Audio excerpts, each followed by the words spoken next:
Izinkan Pak Pimpinan, saya akan mencoba menjawab poin-poin yang ada. Saya akan mencoba menjawab poin yang pertama. Adapun alasan hukuman penetapan Saudara Amsal Christy Sitepu sebagai tersangka, argumentasi bahwa Saudara Amsal Christy Sitepu melakukan penggelembungan harga. Mohon izin di sini kami mungkin bukan penggelembungan, tapi pastinya markup. Adapun dapat kami jelaskan perbuatan dari Saudara Amsal Christy Sitepu dalam markup-nya yaitu modus operandi terhadap Amsal Christy Sitepu antara lain: 1. Meminta kepala desa untuk membuat RAB penyewaan peralatan pelaksanaan kegiatan selama 30 hari. Sedangkan fakta hukum yang diperoleh di persidangan yang bersangkutan melaksanakan kegiatan tidak sampai 30 hari. Sehingga ahli berkesimpulan sewa yang seharusnya dibayarkan adalah sesuai dengan waktu pelaksanaan kegiatan. Yang kedua, melakukan overlapping anggaran dengan membuat nilai pembuatan production video desain sebesar 9 juta rupiah, namun Amsal Christy Sitepu kembali memasukkan pos anggaran editing, cutting, dan dubbing dengan masing-masing anggaran sebesar 1 juta rupiah, di mana menurut ahli editing, cutting, dan dubbing adalah sama dengan production video desain, sehingga cutting, editing, dan dubbing dianggap sebagai kerugian.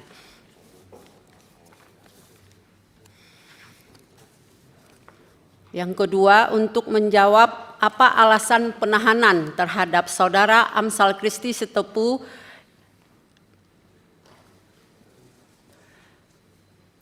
sudah menjadi pengetahuan kita semua bahwa saat ini penahanan tidak lagi murni subjektif, melainkan harus berdasarkan alasan yang terukur dan jelas sebagaimana diatur dalam pasal 100 ayat 5 KUHP baru, yakni apabila tersangka atau terdakwa mengabaikan panggilan penyidik sebanyak 2 kali berturut-turut tanpa alasan yang sah, memberikan informasi tidak sesuai fakta pada saat pemeriksaan, menghambat proses pemeriksaan, berupaya melarikan diri, berupaya merusak dan menghilangkan barang bukti, melakukan ulang tindak pidana, terancam keselamatannya atas persetujuan atau permintaan tersangka atau terdakwa, dan atau mempengaruhi saksi untuk tidak mengatakan kejadian sebenarnya.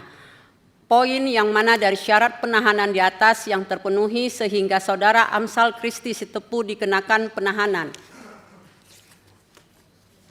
Menurut kami yang menjadi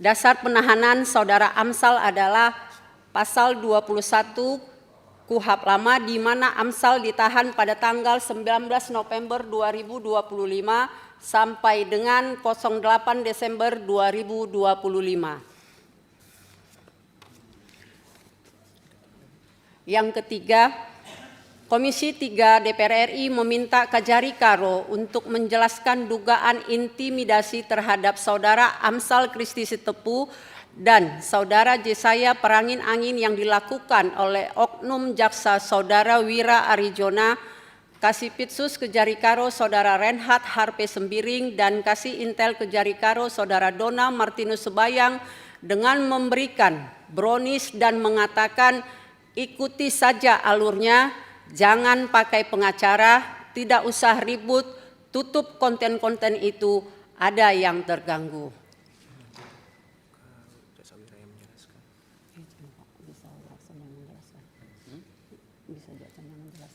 Bu, Pak Jari, apa ada yang bersangkutan hadir di sini?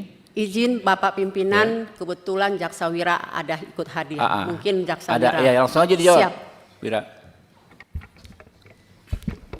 Mohon izin pimpinan. Bismillahirrahmanirrahim. Assalamualaikum warahmatullahi wabarakatuh. Yang saya hormati pimpinan DPR RI Komisi 3 beserta dengan anggota. Yang saya hormati Ketua Konja beserta anggota. Yang saya hormati juga Saudara Amsal beserta dengan keluarga. Baik, terima kasih. Saya akan menjelaskan kronologis terkait dari dugaan intimidasi yang disampaikan. Saya pertama akan menjelaskan terkait kedatangan ke Tanjung Kusta pada saat agenda pemeriksaan tersangka Saudara Amsal, yang dimana terlebih dahulu kami telah berkoordinasi dengan pengacara Saudara Amsal. Jadi dari situ tidak ada niatan sedikit pun kami mau mengintimidasi, karena kami juga sudah berkoordinasi dengan pengacara Saudara Amsal untuk hadir di Tanjung Kusta, bertemu di Tanjung Kusta untuk dilakukannya pemeriksaan. Namun pada saat itu penasihat hukum berhalangan hadir dikarenakan satu dan lain hal yang tidak mungkin saya sebutkan di sini. Dan saya hadir tidak hanya sendiri, ada 2 rekan tim saya juga.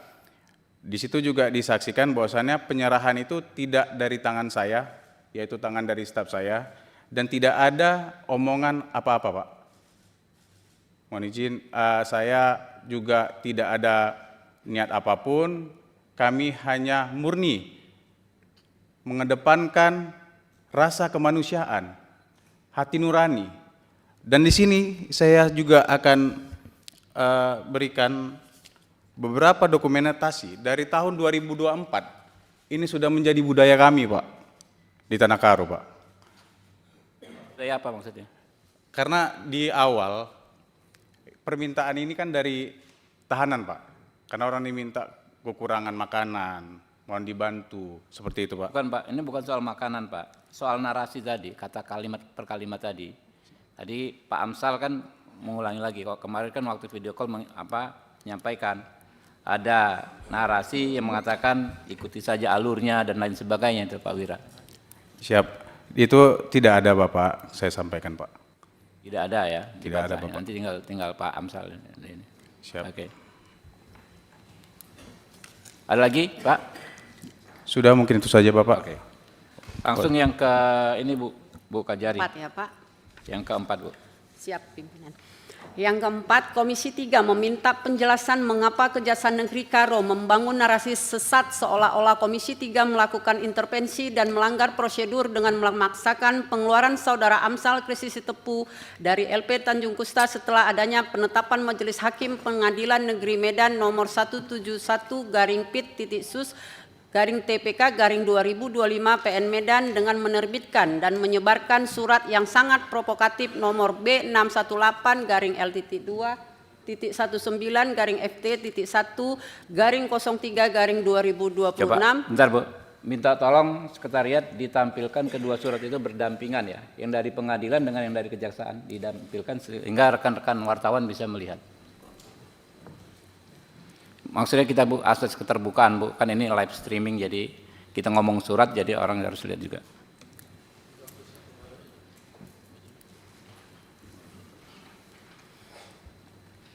Izin pimpinan saya lanjutkan. Sebentar, ditayangkan dulu, Bu.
Bisa?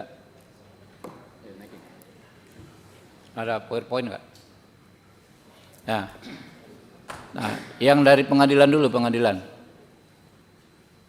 Ya, langsung ke amarnya, kayak amar di bawahnya itu. Diperbesar. Bawah lagi, ya ke bawah lagi, ke bawah. Ya itu tuh. Kan? Nih, menetapkan, ini dari pengadilan ya, mengabulkan permohonan pemohon tersebut, menangguhkan penahanan terhadap terdakwa, ya, Amsal Kristi Sitepu, dari Rumah Tahanan Negara Tanjung Gusta. Lalu yang dari kejaksaan coba dibuka. Ini kan penangguhan penahanan. Yang dari kejaksaan. Ada perihalnya. Pemberitahuan penetapan pengalihan penahanan. Ini kan dua hal yang berbeda. Ya. Kalau penangguhan penahanan itu kan diatur di pasal 108 ya. Pengalihan jenis penahanan pasal 108, sementara penangguhan penahanan pasal 110 kuhap baru. Enggak, tolong Bu, dijelaskan Bu.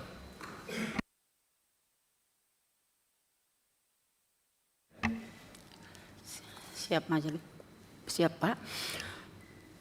Perihal pemberitahuan penetapan pengalihan penahanan terdakwa Amsal Kristi Sitepu tidak dapat dilaksanakan, terdakwa sudah keluar. Izin pimpinan. Surat yang kami buat perihalnya pemberitahuan penetapan pengalihan. Siap izin pengalihan, memang tulisannya salah pimpinan. Salah memang yang Bu ya. Siap salah. Salah sengaja atau apa? Siap, memang salah yang mengetik pimpinan. Ibu tanda tangan nggak cek. Kan Ibu kan kajari Bu. Siap. Harusnya kan paham. Dua Siap, hal yang sangat pimpinan. berbeda. Oke, Siap lanjut, pimpinan, lanjut. siap Yuk, salah pimpinan. Bu, jadi selain itu Bu, dijelaskan kenapa perlu itu kan menyampaikan hal tersebut. Yang menyebarkan siapa itu Bu? Lalu ya kan dijelaskan juga kenapa lambat sekali datang ke Tanjung Gusta. Padahal kan kita tahu Bu, soal kemerdekaan itu kan hal yang prinsip. Kalau menurut Pak Hinca jangankan 1 jam Pak, 5 menit aja kalau orang harusnya haknya dikeluarkan di tangguhan penahanannya, kita harus laksanakan. Nah, minta tolong itu Bu, dijelaskan aja Bu, apa hambatannya sehingga telat datang ke Tanjung Gusta gitu Bu. Mohon izin pimpinan, itu terkait dengan jarak pimpinan, karena jaksa eksekutornya untuk ke Pengadilan Negeri Medan berasal dari izin dari Kadut menuju ke Medan kurang lebih 2 jam pimpinan. Oke, teman-teman.